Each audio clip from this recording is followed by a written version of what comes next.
why don't we ring the bell and let's go ahead and start our meeting. For those of you who are guests, who are visitors, welcome to the Rochester Rotary Club, the best cloud space there is in all of Rochester for fellowship and service. My name is Wayne Hodges, and for the next month, I will continue to serve as the president of the Rochester Rotary Club before Ron Lichtel takes over and shows you what a real president can do. Yeah, whatever. Will you please all rise and join me in saying the Pledge of Allegiance, paying respects to the flag.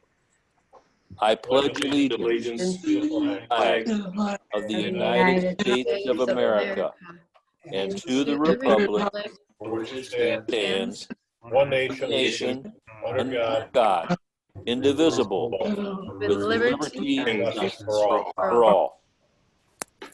Will you also please recite with me the Rotary four-way test of the things we think, say, or do.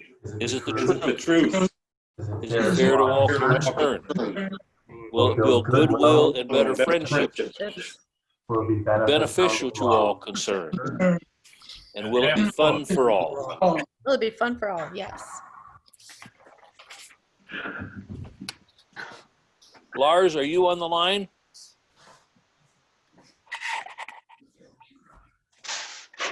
David, will you go ahead and give us our invocation for today? Yes, let's take a moment of silence as we just think of those who gave their ultimate sacrifice on behalf of our nation, freedoms, and think about their families and friends as we gathered over this Memorial Day weekend. Today we will be going over how to join a Zoom meeting. We've got a couple options, but we'll go through.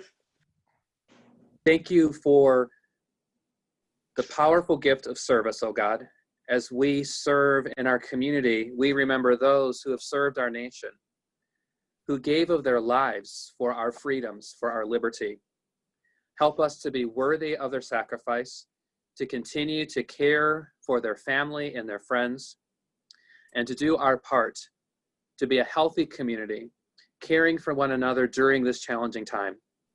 Be with our Rotary Club.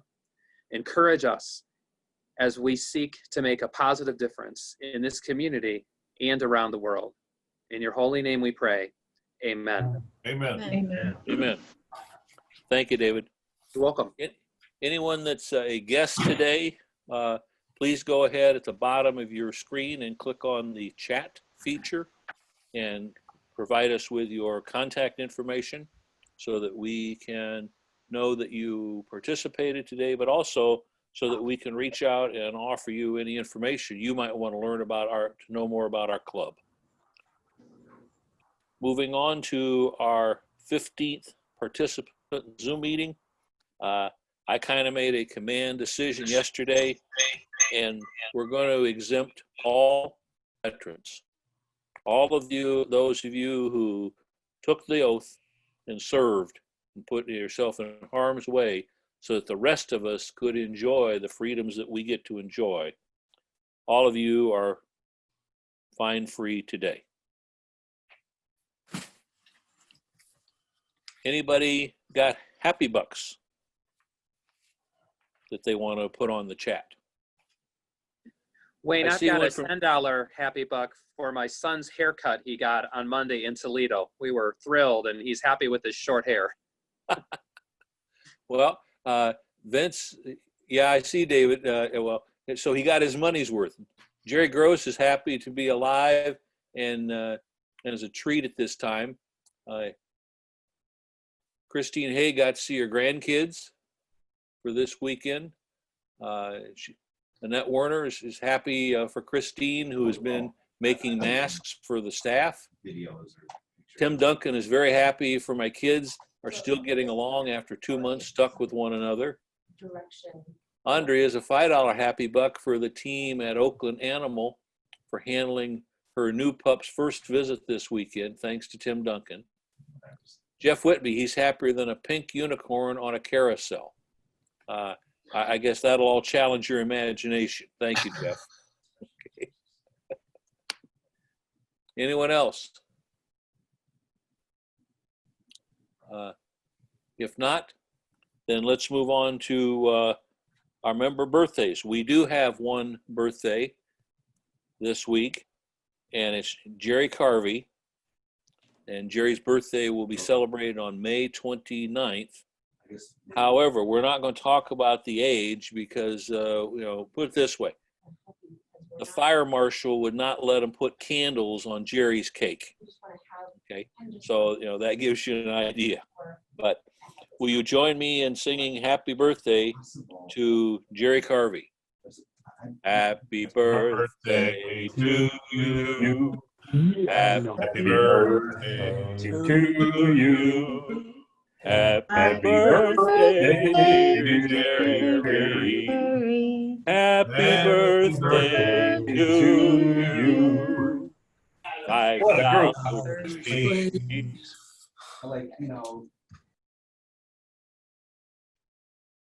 Club anniversaries. We have one club anniversary, and it is the other half of Jay Eastman, Linda Eastman, 12 years on the 27th of May. Linda, congratulations. And you didn't think she'd last, Jay, I tell you. Yeah. I voted against her. Yeah, well, Great. that sounds like something between Ann Arbor and East Lansing, doesn't it? Moving on to our announcements, I assume you all saw the email about longtime Rotarian Jim Frazier. Jim did finally succumb to his battle with ALS, and Sally, his spouse, has told me that they really, really appreciate all the support they got from Rotarians over the several years that Jim has fought that battle. And I have not seen any additional details yet. I do know that they are working with Poter Modets there in Rochester Hills. But of course, these are difficult times to have any traditional services. But if you're looking for more details or where they'd like donations sent or anything like that, follow the website on Poter Modets in downtown Rochester. How about the Masters Golf Tournament raffle tickets? John, can you give us an update? Yes. So obviously, we've heard before the Masters has been rescheduled for early November. So our raffle drawing has been rescheduled for late October. There are still about 25 tickets left to be sold. You can still buy them online. The links are on the Rotary website. Or you can contact Tim Crawford directly about tickets. He has several on hand. But we have a few months to sell them. That doesn't mean we shouldn't work on it now. It'll be a nice way to get out and celebrate. Whenever all of this does end, we can get out of our house and get together and go watch some golf outside. So sell tickets. If you want to buy one for yourself because you hadn't yet, you still have time. But yeah, the Masters is now in early November, and the drawing will be in late October. Cool. Thanks, John. One of the things I found is, when everybody's all cooped up together, you have to get creative. You have to find new and different ways to motivate your kids and your grandkids and this and that.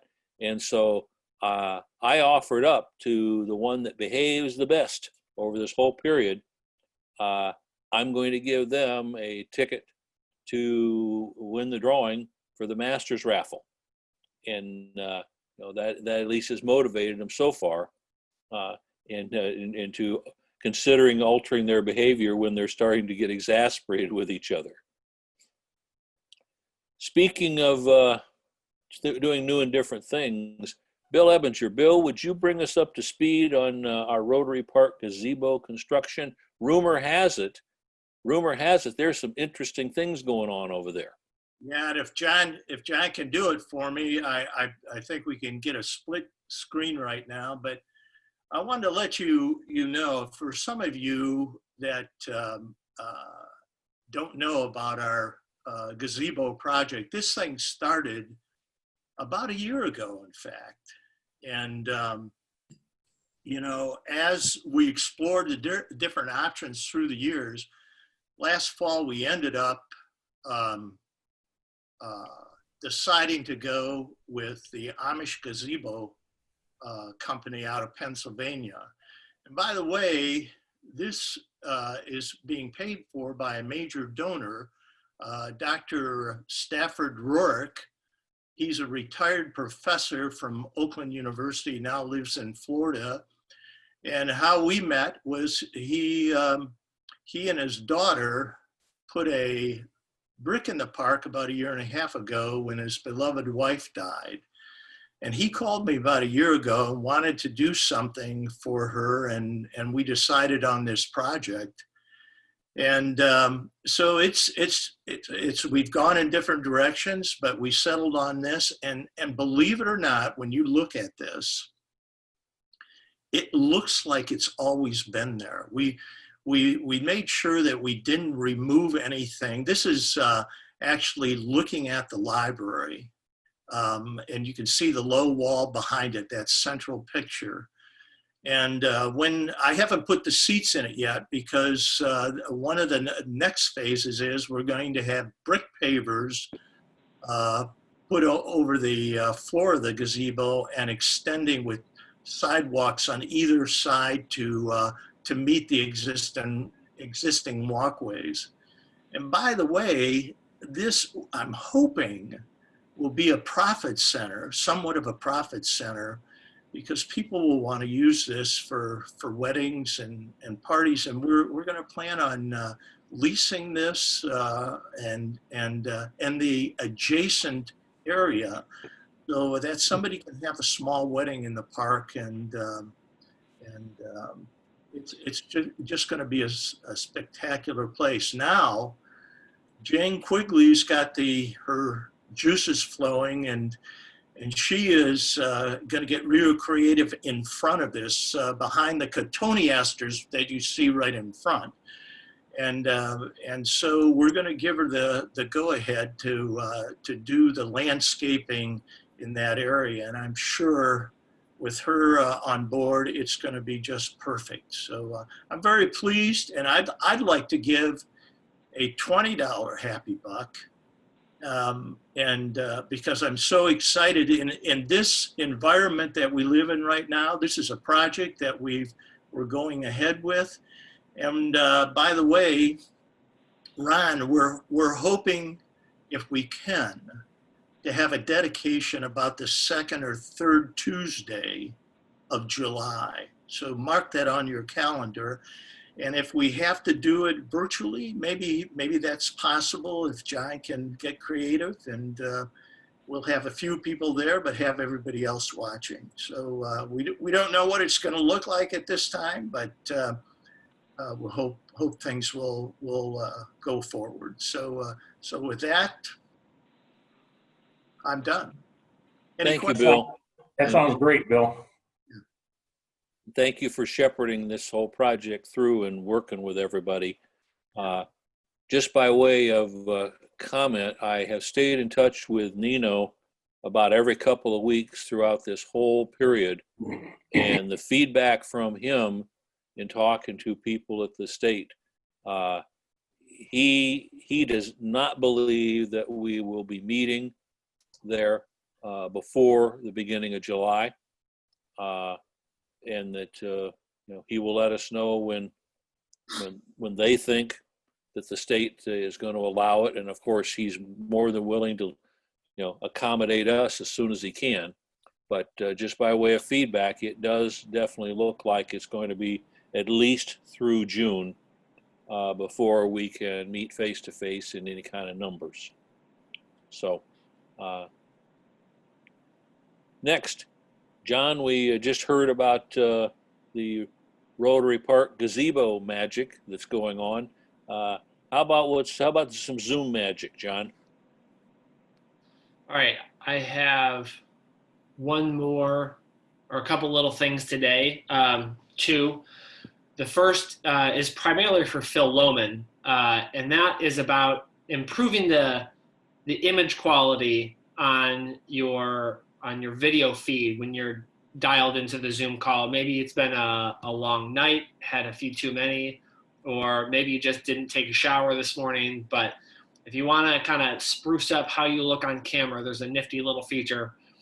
As you can see on the screen, if you go down toward where it says you have your video stop and start button in the bottom left-hand corner, and you click on that little up arrow for a menu, there's a video settings option that I have highlighted in blue there. Once you click that, you open up this menu here, and under the video tab, there is a touch up my appearance button. And that will give you kind of that soap opera soft filter. So if you're looking a little rough around the edges, it'll help you look a little better. The second one is just help managing your microphone. We talked last week about how to mute, unmute, and just sort of the etiquette of everybody keeping yourself muted unless you have something to say or making an announcement or something like that. If you're presenting, if you're a sheriff. But you know, at the beginning of the meeting, if you just want to chime in with something, or somebody calls you out for your birthday or an anniversary, or just a quick question you want to interject, you can hold down the space bar to unmute. And as soon as you release the space bar, you'll go back on mute. So if you don't want to mess with clicking the mute button, unmute, mute, unmute, you can just use your space bar to temporarily unmute yourself to add a couple comments. And that's all I have for you Really today. Interesting. Well, like we said, you know, this is the best cloud space in all of Rochester. You know, we spare no expense to bring you the highest levels of education and entertainment that are possible. And John, thank you. Ron Lichtel. Ron, did you want to say anything about the Phoenix project update, or did you want me to do that? Go ahead. All right. Basically, we're still asking for any more ideas that we can get. We've gotten a few in, but I mean, for 100+ members, I mean, I think we've gotten like 8 or 9 in. We need all the help we can get so that, you know, we can move forward in 2021 to, you know, basically help as many people as we can. I don't know that we're going to get to the 100,000 like we were before, but we're going to do the best we can and take care of as many people as we can this year. Thanks, Ron. And I would just add to that you know, the whole thing that your club leadership has strived for the past couple of months is we're not, you know, as Rotarians, we're not interested in surviving. We're interested in thriving. And I applaud Ron and his team for trying to pick up the torch and for the next year and figure out, okay, how do we recover? How do we continue to be the Rochester Hills Rotary Club that our community deserves? And I appreciate that. Tim Mullins. Tim, do you happen to be on the line?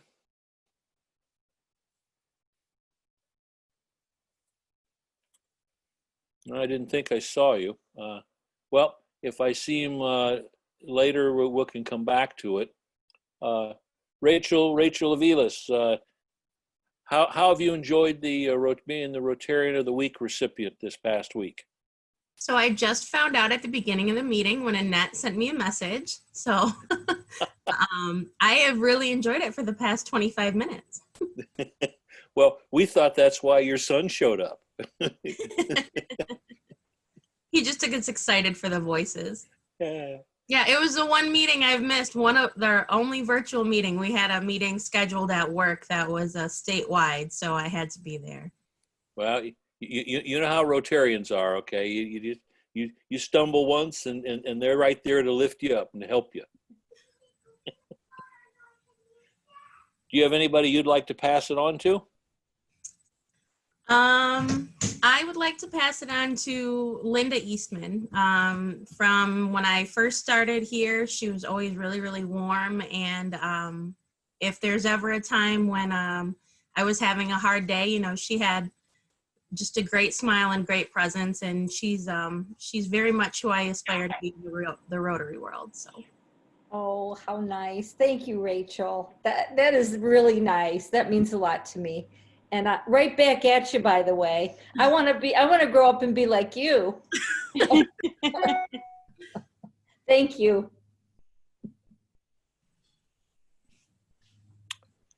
Moving on. Peter, are you ready to raise some money? Well, I might be throwing John a little bit of a curveball with my video audio split in half. You let me know if everything's good, John. We should be good, yes. Okay, so if I'm not on your speaker view, you have to look for me in the grid. There we go. Can you still hear me? Because I'm starting right now. Yep, I can hear you. Okay, today, May 26th, the 147th day of the year.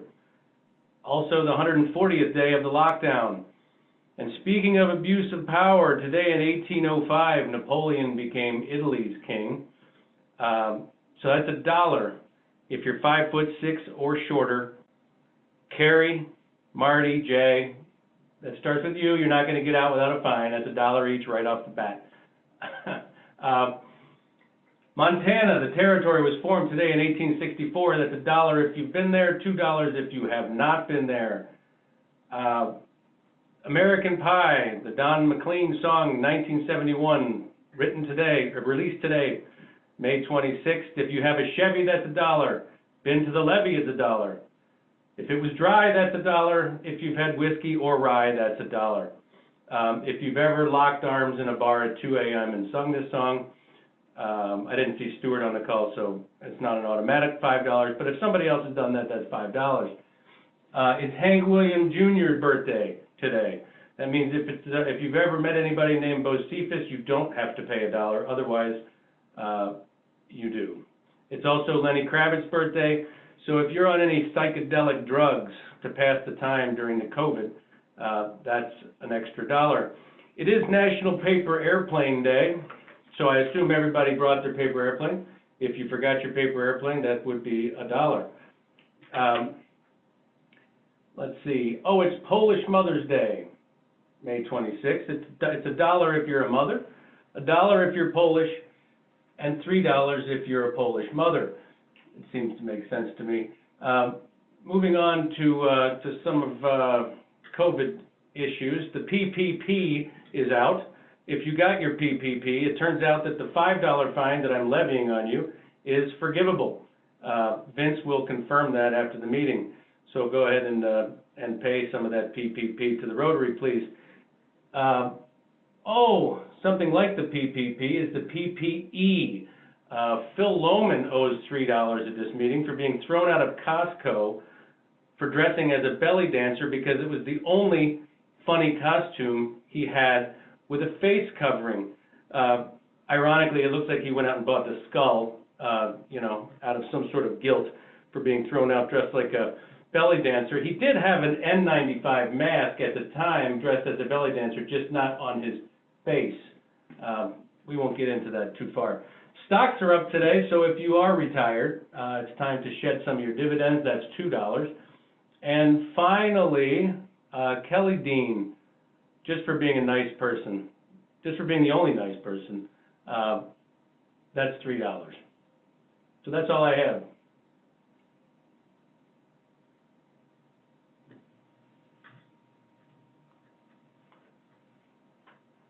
Feature, and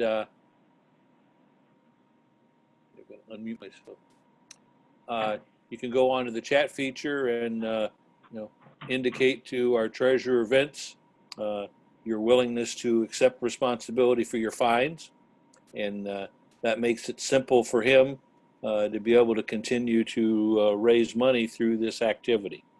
And Peter, thank you for putting this together today. Appreciate it. Moving on to our speaker for the day. Our speaker is another one of our members who is very active in the community in providing community service to many of our constituents.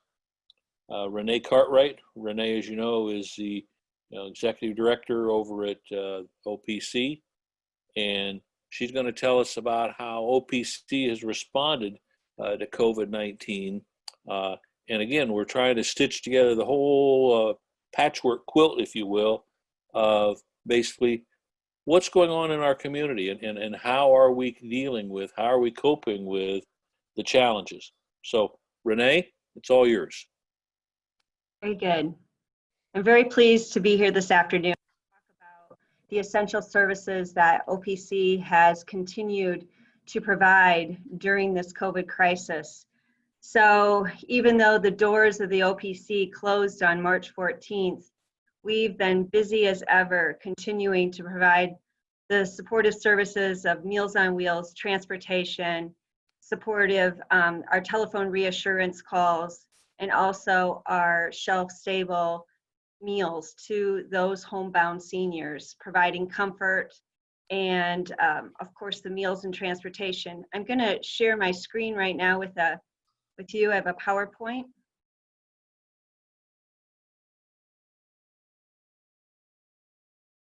A second here.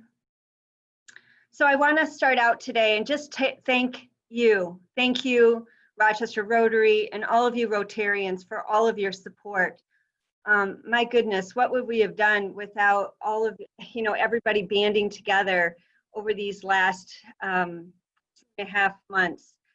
Just want to do a little shout out to some specific individuals and of course the Rotary in general. The Rochester Rotary Charities Foundation back in early 2020 donated a substantial fund, $5,000 to the Meals on Wheels program. And how timely could that have donation have been, knowing that on March 14th, we ramped up our production. We had increased numbers of individuals that we were serving with the Meals on Wheels, knowing that those individuals were not able to leave their homes. So I just want to say thank you, Rotarians, for your support. I want to mention Joe Allen, who has been very supportive. There's the Community Foundation has their charities, their fund, their response fund. And that response fund has been very helpful in this process. So that also want to shout out to a fellow Rotarian, Joe Allen, for all that she's done in the community during this response, during the COVID crisis. We have some virtual programming that's coming up, and Mayor Barnett is going to be our guest caller for a virtual bingo. And then I want to do a shout out to Annette Warner, who through Comfort Keepers donated a wonderful basket of goodies to recognize our staff and volunteers for their hard work for continuing to provide the services during the crisis. So Meals on Wheels. So far since March 16th, we have provided 21,500 plus meals, nutritionally balanced meals made in our production kitchen for Northeast Oakland County. You can see a couple of happy faces that are receiving the meals right there. What's wonderful about our program is that we also make all of our meals. Sometimes other facilities send out frozen meals that are prepackaged at another organization, like say GFS. Well, our meals are handmade here at OPC, and they are very much nutritionally balanced. And I loved what one of our clients said the other day. They're so colorful. So it's really a nice response from those individuals that are receiving the meals. And then during this time, we knew that a lot of individuals were at home, not able to leave their home, and they may have been caring for other family members. So we were able to expand our program to not only provide the meals for those 60 plus, but also if they had individuals living with them that were under the age of 60, they could take advantage of the meals, knowing that during this crisis, they weren't getting out to go to the grocery store. As you know, the senior population were those that were most affected by this crisis, by the COVID. And so we did all that we could to provide those meals to those individuals. And we continued all throughout the crisis. We continued to deliver meals. And it's 7 meals, it's 7 days a week. So you get the 5 hot meals and the 2 frozen for the weekend. We had volunteers that were coming in, but we had to discontinue that. The volunteers still deliver the meals, and well, I'll go back to that another picture a little bit later on. But the volunteers are still delivering the meals, but not coming into the facility. They're met and meet and greet them individuals from the outside and given their bags, and then they go deliver the meals. The response from the community stepping up, because we did have a lot of our Meals on Wheels volunteers step back during this process, knowing that they were in that age group that was a little bit more vulnerable. So we had so many from the community that stepped in to either volunteer, provide cards, goodies to put in the bags. The response from the community has just been phenomenal. Our transportation, again, this is the area where they had really a lot of touch with those individuals that they were continuing to transport, getting individuals to dialysis, necessary medical appointments, grocery shopping. We had anywhere between 4 to 6 buses on the road during this time. We did not stop this transportation, continuing with the dialysis appointments on Saturdays. So our 6 days a week, we were providing transportation and getting the individuals to those necessary critical rides that are out there. Again, this is an essential service. And there are a lot of communities in the Oakland County, southeastern Michigan that discontinued their transportation. And we heard how many of those seniors were so disappointed because transportation is not cheap. It's difficult to find a handicapped accessible bus to get an individual to a doctor's appointment or getting them to dialysis. So we were very proud to be able to continue with this service. I do want to mention just about OPC. When this all started, there's 115 employees on staff here. And now we're down to a skeleton crew, small but mighty group of about 35 individuals. And we have about 20 to 25 people that are here each day. But we have our staff are 87% are over the age of 60. And so that is the critical age group that has been affected by this crisis. And yet they continue to come in. They believe in what they do. They believe in the mission of the OPC. And I tell you, it's just wonderful. I can't thank them enough for what they have done during this crisis. Our senior support services. So we've had telephone reassurance calls to thousands of seniors that are members of the OPC from Rochester, Rochester Hills, and Oakland Township. We partnered with City of Rochester and the City of Rochester Hills to provide those telephone reassurance calls. And then we had staff here at OPC that were also providing the calls for our other members between the ages of 60 to 70, and then our Oakland Township. And we've also actually now taken that service back again, and we're providing those very, very important calls. And when I say thousands, it's been thousands. Just in one community, they were called 5 times. And if you take into effect about 6,000 calls each time, it's substantial. So it's really wonderful. Everybody has enjoyed it, and it's given us an opportunity to have that one-on-one to instruct these individuals of the programs that we have available here at the center, like the Meals on Wheels, like the transportation, our shelf-stable meals, but also providing that reassurance and comfort that is needed during this critical time.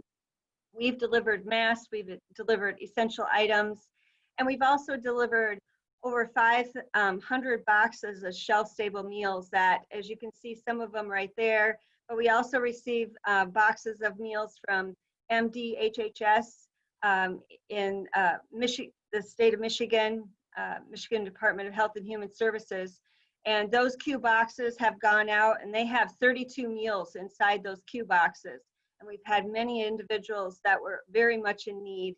And like with Neighborhood House, we've found individuals that they might be able to participate. So again, it's that community, it's working together to help those that are in need. Volunteers, oh my goodness, what would we do without our volunteers? Now you can see right here, they delivering meals, they have those wellness checks, making sure those seniors are safe and in their home, and if there's anything they might need, we can be able to get those items that they might need, and then just providing that comfort. It's been very disconcerting to so many people, like we've all experienced ourselves, and many of these individuals not able to get out of their homes. This has really provided the comfort they've needed, and also a nutritious meal each day. And I am not for sure if you're aware, but besides receiving that hot meal at noontime, we also have bag lunches that we give for later in the day. So that has a sandwich, it has a salad, has a piece of fruit. So we're very pleased with what we've been able to do during this time. And then you can see on the rack there, those are our shelf-stable meals that went out to all the individuals, just in case we wouldn't be able to get to them for whatever reason. They had that backup of food available to them. And again, our incredible volunteers. We had so many that stepped up to help out during this time. And we had one gal who was 85 years old. She's been delivering meals for 32 years. And she was like, I'm going to do this. This is what I do. So it's just so heartwarming and so wonderful to see how many have really stepped up to help out. And we're not going to let this crisis stop them from getting the individuals out there that need the meals. Our OPC team members, like I said, we've had a wonderful crew that has just kept coming in and to provide the meals, to help where needed. We've also had a lot of cleaning that's happened within the building. So I'll show a little bit more of that a little bit further on. But the heroes and the volunteers truly work here in this organization. I'm very proud of what we've been able to accomplish during this time. So our virtual programming, you can see there on the left, that's Marianne McCauley. She's our program manager. Marianne has just done a phenomenal job of stepping in during this time to provide some virtual programming for those homebound seniors. Social isolation is a large part of what's happened to those individuals that are at home and not able to see their family members, not able to connect with their friends and their church friends, and just everybody. It's just really disconcerting to so many of them. So Marianne McCauley stepped up, and she's been providing some phenomenal programming. As you can see, we have Ask the Doc with our wonderful wellness partner, Ascension Providence Rochester. We have the May 28th and June 11th. We've got our Veterans Connection, our Rewired Not Retired. I think that's a really good one on how to eliminate sugar from your diet. We've had several presentations on gardening, Excel, language, brainstorm. We have, our average has been about 75 individuals who have called into these Zoom meetings. Last week, though, for our brainstorm, we had over 130 individuals that called in for our brainstorm with the Institute of Gerontology at Wayne State University presentation.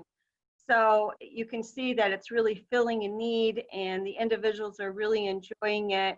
There's even a group out there that's doing some line dance, and we have exercise classes. So I would really encourage you, if you haven't already, to go to our website. There's a whole listing of all of our virtual programming. It's changing by the hour. We have always new programming, and we have a lot of individuals that stepped up to help out with the teaching of those programs, in a sense, or the presentations. I mean, you can see we have one on grief support, and it's during this pandemic. It's perfect. It has been developed just specifically for the pandemic, this grief support group. And besides that, we have our individuals that were in our adult day service. We have our facilitators who continuing to call them weekly to see how they're doing, provide them some instruction and some games and some support group materials to help them as those individuals that have mild dementia that are at home with their family members and not able to come in and have that wonderful interaction that they would normally benefit from in our adult day service. So I would, again, encourage you to check out our virtual programming. I'm very pleased with what we're offering. And this is something that we're just not doing now. This is something kind of what you've been talking about, Wayne. And maybe this is something we mix things up with on occasion for maybe the Rotary. Just as an example. But we will continue with the virtual programming once the facility reopens, because we found that this is a niche out there for a lot of individuals, and we will continue with that after. So our silver lining playbook for reopening OPC. As you can see, we've been hard at work over here. We've been cleaning the floors, the carpets, the chairs. We've done gone down really disinfecting every piece of equipment. Now we're in the process of doing some pool repairs that we've been able to take advantage of while we're closed. So we've really been stepping up to get the facility ready when we reopen. You can see we've added some signage, we've added some barriers at all of our desks, our welcome desk, our lobby desks, our cashiers, our aquatic and fitness desks. So we have that barrier, sneeze guard, and keeping our members and our staff safe. We're looking at a phased reopening here. And honestly, that boot camp and adult fit park should have been deleted. But all I can say to you is this: we have the screening in place, for individuals walking in. We're working on. We have masks. We have a large amount that we've ordered. We have our social distancing signage. And now we're looking at our phased reopening and what that's going to look like. I am on calls each week with the Oakland County Health Department and also with the Aging and Adult Services Agency to talk about just exactly how organizations like the OPC reopen safely. And we have a lot of direction in that way, but also receiving direction from the CDC, the Restaurant Association. There's several organizations that have benchmarked and look at how they are reopening. Nothing's been written yet. There isn't any really good direction, but from the state or the local county. But we're working on ours, and we're hoping to be open fairly soon. But of course, we want to make sure that as we reopen, that we do this safely. And as I said, a phased approach. So starting slow. This would be a slow roll. This isn't something where we open the doors wide, because we want to do it right, and we don't want anyone to be unwell. We don't want them to walk out of our doors and disinfecting and so forth. So all those processes are being put in place, and I'm really pleased with our team here. We're working hard to make sure that we're dotting the I's and crossing the T's and keeping everyone safe. And so just stay tuned. That will come out more as it's finalized, but it's a working document, as with anybody who is reopening knows. This is not something that you take lightly. You have to make sure that you've really thought everything through, and we're doing that on this end. I just want to do a shout out to so many in the community. There has been just a generous outpouring of support from our local businesses, from the community organizations, the volunteers, so many individuals making masks. In the beginning, we had no masks and everything was gone like that. If you wanted to try to buy something, we had organizations up in Lake Orion that made masks. We have so many individuals now that have stepped up and donated masks. Many organizations have sent wonderful gifts out, or like these sunshine baskets that were sent out to our Meals on Wheels clients, or little loaves of bread that were sent out. Those were just bright spots in those Seniors' Day, receiving those little snacks and treats. in their meals. And then we had Tim Hortons donated all kinds of treats and lunch for our staff here, which is much appreciated. We had the Daffodils, Dinosaur Hills big fundraiser. We had daffodils that went out to all the Meals on Wheels clients. We had Assistance League of Southeast Michigan that donated lunch to our staff again. Lytle Pharmacy donated mass antibacterial spray, and then all kinds of goodies that went out, notes to our Meals on Wheels clients. We couldn't have been here with really how many have stepped up and supported us during this time. It has been difficult. It's been difficult on the staff, and very emotional, and sometimes difficult for them to be here. And yet they have showed up every day. They want to do what's right. They want to be able to help those vulnerable seniors. And it's just been wonderful to this, in general, just the support of so many in the community. And that's where I'm at. I just want to say also that we have a virtual 5K. I didn't add this to the presentation, but our virtual 5K is you can sign up anytime. You can run on your own time with your family, with whoever, a 5K. It's $25 to sign up, and if you sign up before June 1st, you receive a t-shirt, and you can run anytime during the month of June. And we just would encourage so many out there to participate. This is one of our biggest fundraisers of the year, and as like the Rotary is also experiencing, this is affecting a lot of the fundraising that OPC does throughout the year for the Meals on Wheels and transportation and senior support services. So if you know of anybody that would like to help out, or if they just like to donate to the program, that would be fantastic. Again, this was always one event of the year. We usually had about 600 individuals that participated, and such a community, wonderful event of getting everybody together. So to not have that this year is disappointing, but just seeing so many of the registrations coming in, and it's heartwarming. Again, I can't say that word enough. It's just wonderful to see the support that we've had during this time. And I would just want to say thank you again to all of you for your support of the OPC, of our programs. And I do just want to do just a little bit of a shout out. August 4th is OPC's operational millage renewal. You're going to be receiving some information in the mail about the renewal. And if you have any questions or any concerns, please feel free to reach out to me. Just want to let you know that that's out there. This is, OPC's never had an increase in their millage, their operational millage, since it was first passed in 1983. But that's been 36 years, and yet our services and programs have expanded exponentially, and we are going to be looking at a growing senior demographic. And just wanted to let you know about that. In any case, it's Older Americans Month, and congrats to all the older Americans and all the contributions that they have given to our country, to our community. Thank you.